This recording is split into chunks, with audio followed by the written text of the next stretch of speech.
Hi, my name is Inez Simpson, and this is one of the series of videos and audios about the holistic therapy process called the Simpson Protocol.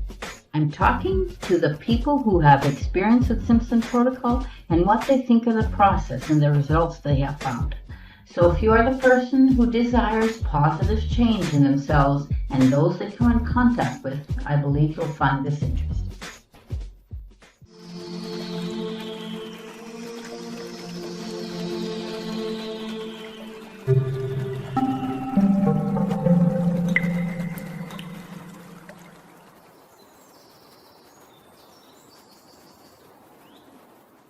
Today we're talking to Justine Lette, and she is my favorite trainer in New Zealand, And only trainer in New and Zealand. only trainer in New Zealand. So now, Justine, give us a little bit of your background, introduce yourself a little bit, tell them how you came to hypnosis, do all that. I'll do it in a very quick way. So basically what I do in New Zealand is I run an organization called Hypnosis New Zealand, and what we do is I train different things like a diploma in advanced, a bit of clinical hypnotherapy, specialize in more trauma type stuff, and of course I train the Simpson Protocol. Prior to that, I think I was drawn to the Simpson Protocol because I've always been what you would consider a spiritual person. So from a young age, I was always into, one of those people that study different kinds of therapies, everything you can think about, from like massage therapy to, homeopathic stuff. I did get into a bit of things like the NLP, and I stumbled across past life regression years and years and years ago, and I found that really super interesting. And from dabbling in the past life, I went to looking into normal hypnotherapy, and from there I went to where I am now. Yeah, that's it very quickly. Okay, well, that's very quickly. And but before that, when you bought it and all that, what is drawing you to hypnosis? What drew me to hypnosis in the first place? Any hypnosis, like any hypnosis. Well, what I found because of just things that were going on with my family and people around me, in New Zealand, there was a real lack of support for people that were going through mental health problems, or people that had been, let's just say, abused, things like that. The support wasn't there, and the help wasn't there for people that actually wanted to move forward. So I was seeing quite a lot of people being caught up in systems where they were having to go and talk to people for years and years and years over issues and problems, and what I could see is they were struggling and not moving forward. When I went through something personal, not myself personally, but within my family, I experienced a system that just wasn't there for victims. It wasn't there for people that really needed them. Or if they were victims, they'd stay victims. Oh, they stayed victims. Yeah. And of course it was a long time for people to get help. There was a long waiting list. And so what drew me first to hypnosis was, but like I said, I've always been open-minded and spiritually minded. So the idea of people having beliefs and things set up, that are driving them into bad situations, causing them to repeat patterns in their lives. Why aren't people, getting better or choosing and making different decisions? That was something I always thought was kind of fascinating. Why are people getting in the same relationships? Myself, I was one of them. Just constantly walking into things that are not good for you. What would be causing that? And when I did get into hypnotherapy more and understand the mind, especially even more so when I understood trauma and how our minds work with that way, what I saw with people, even just when I first started, was that change happened quite quickly. So when we started working with like altered states of consciousness, or hypnosis, or even focusing more on moving people forward instead of the problem, it was amazing how quickly we could create change. When I started dabbling in regression, even more so, and like I said, I'm not an advocate for full-on regression anymore, going through scenes, but of course using techniques to shift energy of events quickly. Profound changes happened, you know. People would go from unbelievable change could happen in one session, and the biggest change was that people would get their power back. So people after trauma, after abuse, after things like that, are really disempowered, and they live in a cycle of, we call it victim, but victim is such a harsh name because people don't choose to be a victim, and they don't choose to have things happen to them. There's do you know what I mean? Yeah, they have to take responsibility for their change, though. Yeah. What I mean is, so they've had things happen to them in their life at a young age that have caused life to be a certain way, and so when they choose to come and see us, they are choosing to create change, because anyone that walks in to see a hypnotherapist, they're pretty tough, because we create change. So and when you go to see a hypnotherapist, that when you walk in that door, something is going to happen. You're making a choice to take control of your future. So I think one of the things that I found really awesome about hypnotherapy is that people feel as though they've got a choice back. Do you know what I mean? They're given That's control what back. It does. It does give you your life back. Yeah, it gives you your life back, and it gives you the ability to realize that you have got a choice over how you feel and who you're around. And for me, as a spiritual thing. Yeah, that's right. Okay. Perhaps you can touch on how you made hypnosis such a thriving business. How I made it thriving? Based in New Zealand, which population is tiny. Yeah. So how did I make it thriving? You'll probably see, because I'm bloody passionate about what I do, mind my language.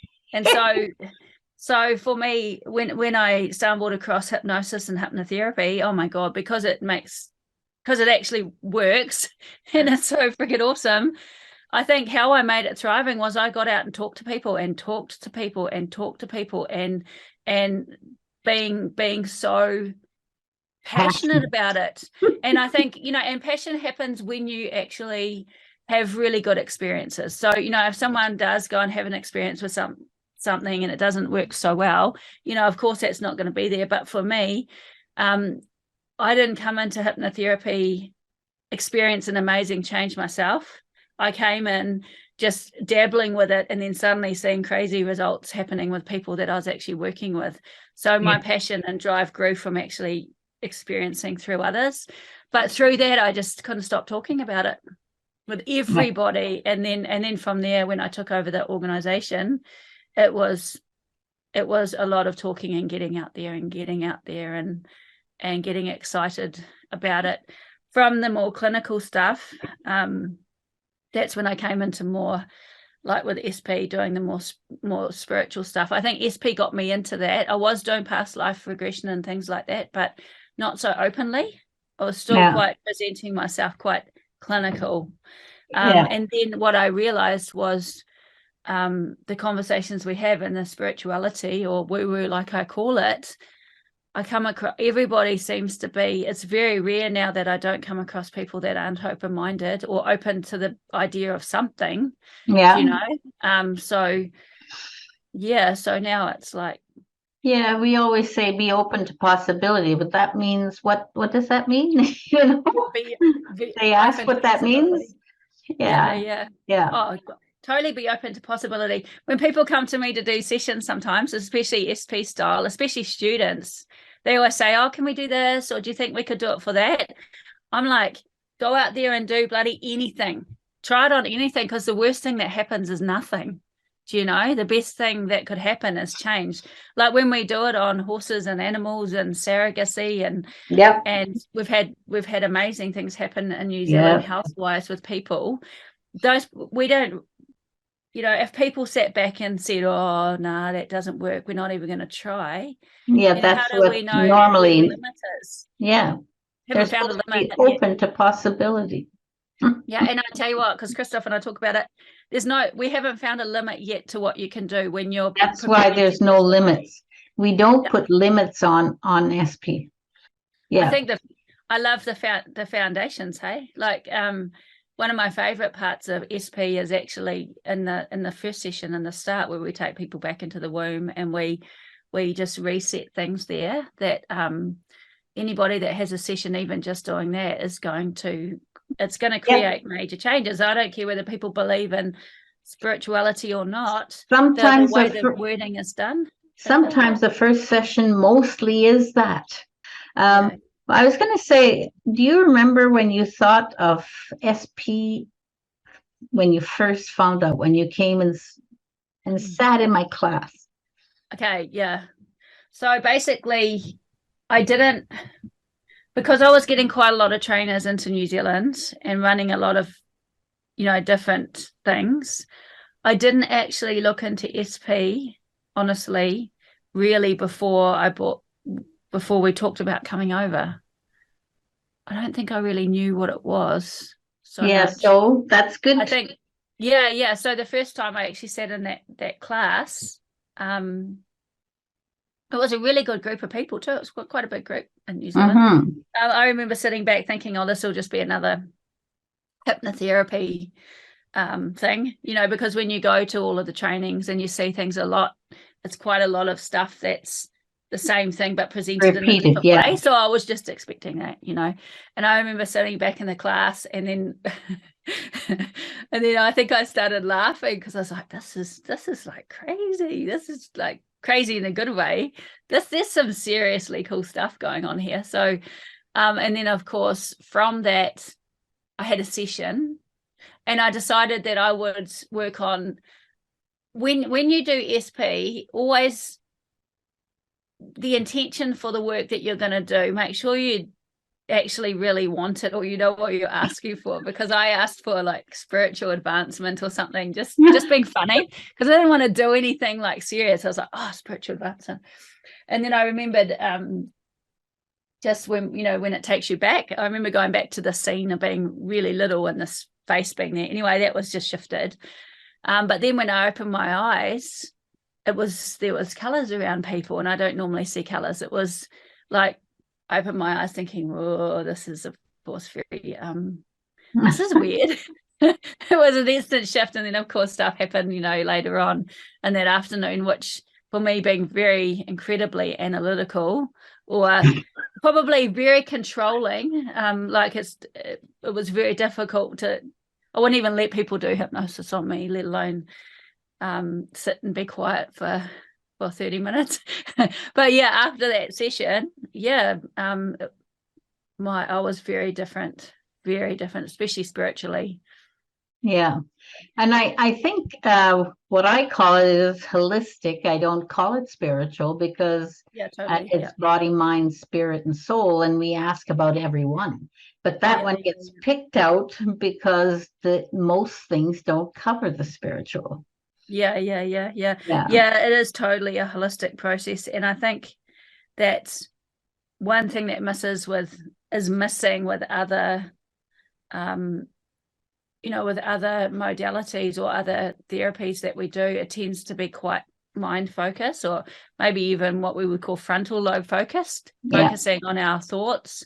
Whereas like for me, and I know that it goes back, all the indigenous beliefs, all go back to having a holistic view that we are essentially one mind, body, spirit. And so when we do have a problem, it has many layers to it. And if we address one, the rest of us is still going to be. I mean, you achieve your something, an outcome, but the other parts of it that are in there attached are not. So to me, I'm really big on addressing the person and seeing the big picture of what's really going on. So like if someone came in for stopping eating, it would never be just close your eyes, from this moment on you're going to stop eating. It would be what's driving it, the whole holistic thing, which SP does work on. Even if we're split it down to the parts of the mind, the emotional part, the nervous system and the frontal lobe. We do kind of address all of that with SP. Like we can pull it apart and actually work out, what's happening all the way through the process. So, yeah. So what type of person benefits the most by learning SP, in your opinion? What type of person everybody? Yeah, that's what type of people, what type of people are drawn? My favorite clients, one, are open-minded. So when I say clients, I mean students. Okay. Because I basically only have students now. But so for the students, open-minded people that are wanting to add on a modality that actually really works, that is also super cool. So if you're working with, if you're any kind of, like I've got a kinesiologist at the moment that's working, we've got counselors, you name it, the people that come in are all in the helping and healing profession. That's right. And and the only thing that I see is for people that come in to learn this technique is just to be open-minded. Be open-minded. Of course, when people are more what I call airy-fairy, they gel to it a lot quicker, but it's not necessary because it isn't necessary. It's just being open-minded. No. Yeah. So because I'm spiritual too, but it's not really counted on. It's just, I just really just use it. I have to say that's what, when I do work with clients with SP and I know that they're very much not that way, I just adjust it a little bit to make suit. Like we ask questions in our mind, so I tend to ask a few questions in my mind. Yeah, it works really good. And it works perfectly. Yeah. Like Steen tells the story of the doctor who's very straight and forward, and whenever he got to the spiritual question, you could see she was dancing, doing it herself. She was just avoiding it. So he stopped doing that. Yeah. And he asked her all the scientific questions and everything, and she got really excited and just doing it. Yeah. And then when he came to the spiritual questions, he did it all telepathically. Yeah, that's the same as what I do. Yeah. And then afterwards, she said, "Oh, that's why SP is so great. It's so scientific." Yeah. And it does. It just caters for, like all the questions cater for mind, body, and spirit. Yeah. And so, there's even some questions to do with the body that I tend to say, like in my head telepathically, just to not spark the conscious mind, depending on the age of the people, like the question about sex and sexuality. I tend to say that quiet times, especially if I'm working with teens and things, because I know that little conscious mind will go, did they just say that word? So I tend to, just you can adjust it like easily and add questions on and make it more for the person. But it's a very cool process. Yeah, I think so too. Yeah. What challenges for a practitioner does SP solve, would you say, if any? What challenges? I'll tell you the best thing at the start with SP, and I know we have a conversation, so Ines might not agree, but what I like from the very start is that you're just given the whole complete thing, start to finish, and if you literally just read it, you're going to have a good session. Yeah, that's true. Many people have done that. Yeah, I mean, I tell my students, just for the first few times, just read the questions until like rote learning almost, to the point that you've got the idea, and then let it go, and then the sessions will flow. What I like the most is that you can actually get in straight away, even people that haven't learnt any other style of hypnotherapy. Once we go through the induction and we learn the process, you can actually get out and practice that week on people, doing a full session and being successful in it. So the confidence that you get learning it comes actually quite quickly. The confidence, and most people starting a process they put off it because they're scared that, I might not say the right thing, or what happens if I don't know what You I'm might doing. not have it in the right order. There's no order. But it's actually given to you as a whole process from the Yeah. start. And from there you can make it your own. And to me, that builds confidence. And the people that don't actually get out there and do it, it's always due to, am I going to be good enough? Or do you know what I mean? Yeah, Kind of that's what takes they it do. This away. one guy and then came to me in Las Vegas, and he was really bright, but he was really controlling, and he wouldn't do it for himself. He didn't want to do it himself. He went home, he took the book, and he read it to the guy he thought it needed it really bad, and that guy got better, and that really set him forward. I think that's the best part of it, for starting out, is that it is a technique that you can actually get in and just do it. And it takes the too much of the and the thought out of it at first, and then of course you make it your own. So that's what I love. And I love, like, I taught some students this week on Monday, and they're already, going out and able to practice a full first session, just on people that they know, by the time they see me to go through how to do like the second session. Whereas you usually have to spend quite a lot of time learning processes. The other thing about SP is it is incredibly complementary. So if you are a massage therapist, or like the lady right now, kinesiologist, if you do Reiki or spiritual healing, it's not like, I'm going to go and do SP, so I have to stop everything else. So for me, it's a modality that can be added on, so that when you are doing the work that you're doing, so say I have people coming in saying, I'm working with this person, I'm doing massage therapy, but I know that they've got trauma there, or I know that they've got stuff going on, and it's really hard that I can't help them. Adding this to your like repertoire of things that you've got, you actually can help them, and it's still pretty similar because the client's in that beautiful space. I think, I'm pretty sure if you're into helping and healing and natural therapies, I don't think anyone's going to come along that won't love it. Not just focusing on manipulating consciously, that's suggestion, or working evenly solely at the subconscious level, but being able to go deeper and further. How does this help the client and perhaps the practitioner? So so what you're saying is, how does it help both the client and the practitioner to be able to use deeper levels of the mind? Yeah, that's simpler. Yeah. For me, there's a lot of things that happen there.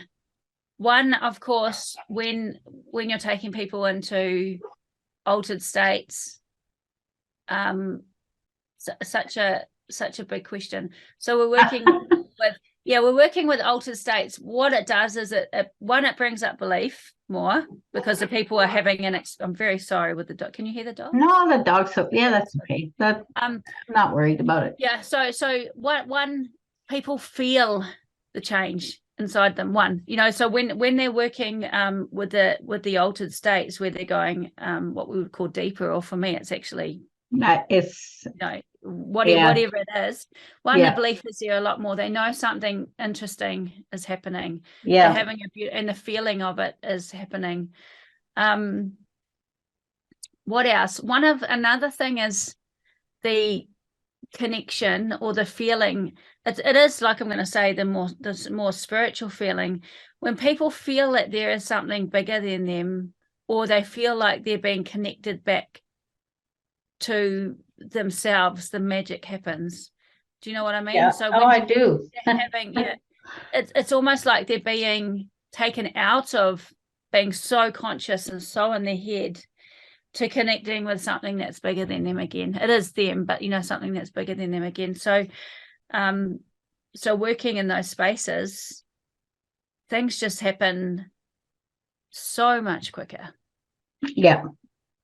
So much quicker. And for the practitioner, it does help. It just gets the chatterbox out of the way. You just let your conscious mind go. We don't say, stop it, but we ask you to just,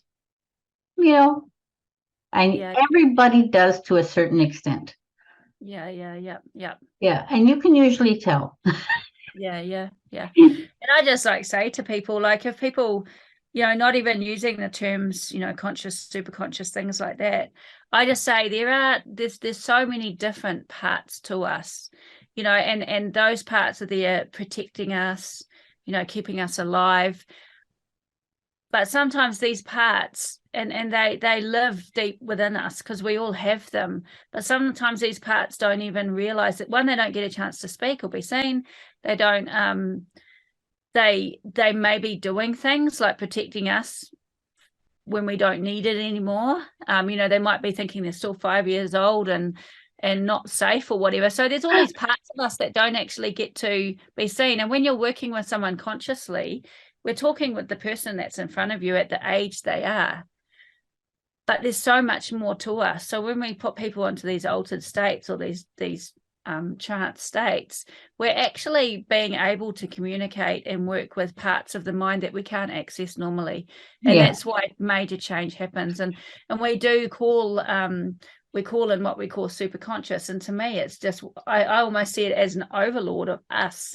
So it's a part of us that understands all these different parts, and it's talking to our being, essentially. And so, like I said, when we go into these altered states, we have the ability to tap into parts of us that generally only come out when we've got issues. And for me, my belief is that, when we look into the brain and we look into the brainstem and our nervous system, how many memories and how much information is stored in our bodies. And I'm calling our bodies now, like if people were talking about conscious and subconscious, because that is just metaphors for it's just it's not, they're not actually a thing.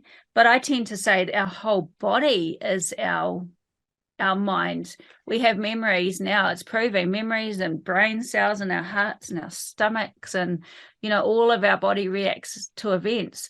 So when you're working in a way that's very cognitive, we're addressing our thought processes. But when you think all of our problems and all of our good stuff lies in our entire body, then when you start working with an altered state, we're actually tapping into the memory, the information, and the wisdom that actually lies in every cell of our body, like deep down. So for me, working in an altered state is actually working with the whole person, and you're calling it holistic. And we are ourselves. We're not just this little thing up in our head that's processing information, which is our brain. So for me, it's very important that we work on the entire being of the person. And that includes, like they talk about ancestral memories, and we've got the memories of our ancestors. We've literally got memories of our ancestors living in our cells to keep us safe. It really does. But yeah, so for me, if people were going to say what is super conscious, I would say it's the energy. It's the energy and the information that's flowing through and holding all of our cells together. Do you know what I mean? Yeah. So if we were to access the wisdom of our entire mind, body, and spirit, that to me is what I usually add soul too, because soul isn't the same as spirit. Yeah, I mean, but it's still us. There's four. You know what I mean?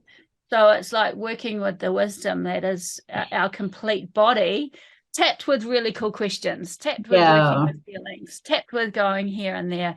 So for me, working with a person, the whole part of the person is incredibly important for healing. What issues can SP be used for? Have you found? Everything. Yeah. Like, what can't you use SP for? I don't know. I was trying to get. No, I've had people ask me, "Oh, what if someone comes to you without an issue?" Like, people don't come to you without an issue, because even if people are incredibly good, but they're coming for a session, they're wanting to be even better. So there's always something that we can do to work on.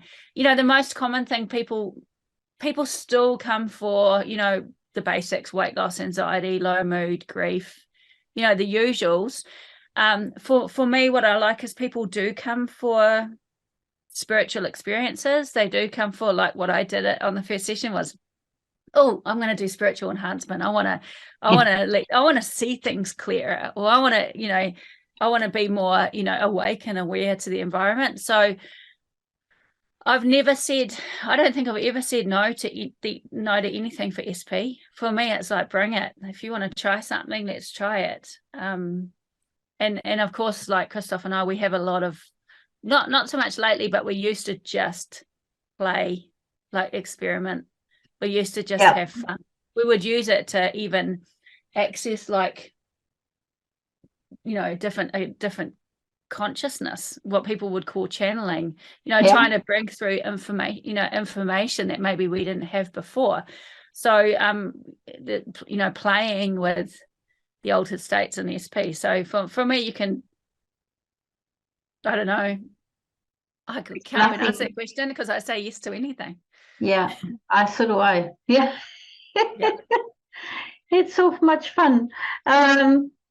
What aspect of SP do you find the most appealing in your practice? So just with the people you do work with. Myself or others? Mm-hmm. The most appealing thing for me personally about SP is that you yourself, I love the session. So I go into trance with the client. Yeah, I might be answering questions, but I'm usually in a really out of it space with them. Like I'm in an altered Well, you're out of it. I know you're out of your conscious, but you're definitely not out of it. No, so I'm myself in an altered state with the client, doing whatever work needs to be done.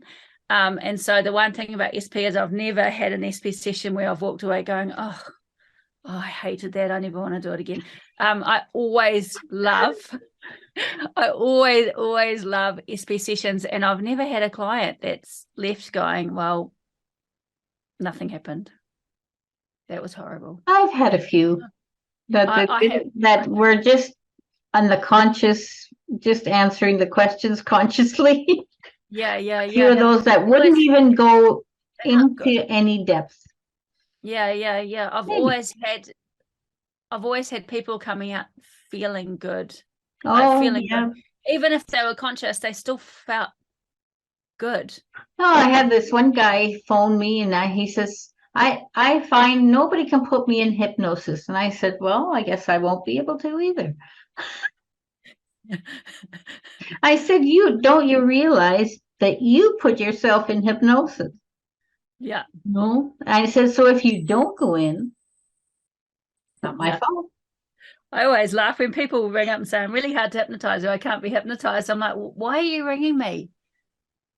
Oh, because I'm eating in the evenings and stuff. And I'm like, well, why don't you just stop eating? I can't. And I'm like, oh, so are you telling me that you're hypnotized to eat at night?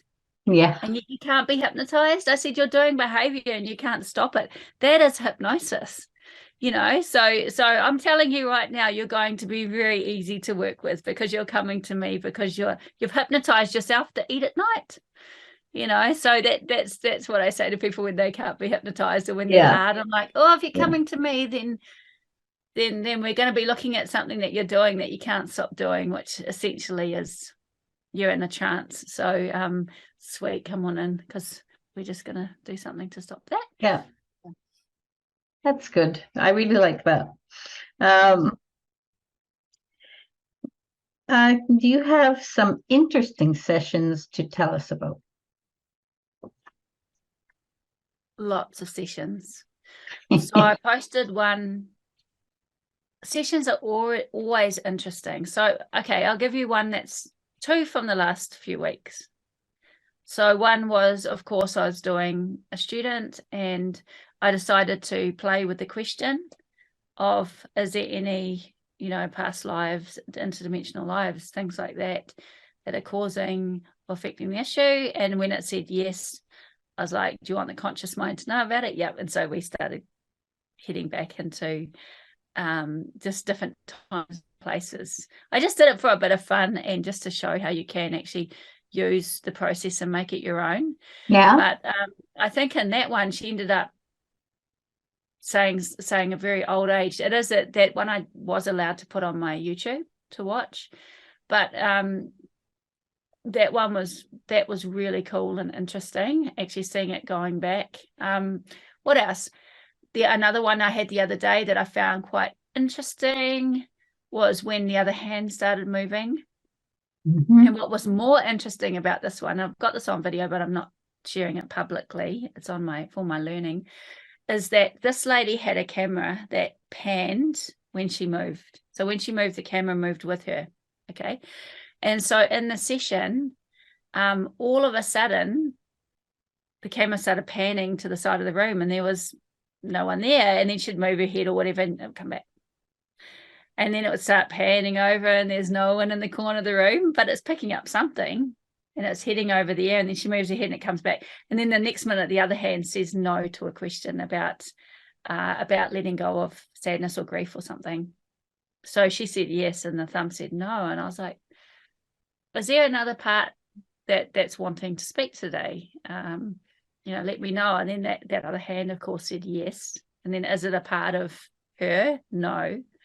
And then, of course, I just asked Superconscious to do what needs to be done just to help, the part or whatever it was. To me, it was more of an attachment thing. But yeah, to help that part release what it needed to release and go to the light if that's what it was. So we just went through that process. But that to me was quite fun because it was obviously, and when she came out, she said that the part actually left from the other side. So I was like, oh yeah, it was like coming the camera. Why would the camera suddenly be panning, picking up energy just before something decided to come through and speak? We've had lots of things happen. Awesome sessions with people working with animals. Like when I said I'm really passionate about hypnosis and hypnotherapy, and the passion happens because it can't not when you're doing this work. When you have so many situations happen, like I have loved ones come in, when you have so many things happen that are so amazing, you can't sit back and just not talk about it, not be excited about it. Well, I want to thank you for being with me today. I know it was early. Yeah. No, it was 9 o'clock. Yeah, it was not too bad. It was only afternoon here the day before. Yeah. It's always funny when you say that. Yeah. You're on the past. Yeah. The future is looking pretty bright. It's a nice day. I'll take it. So anyway, I think we'll say goodbye. Yeah. I will see you later. And thank you for having me on here.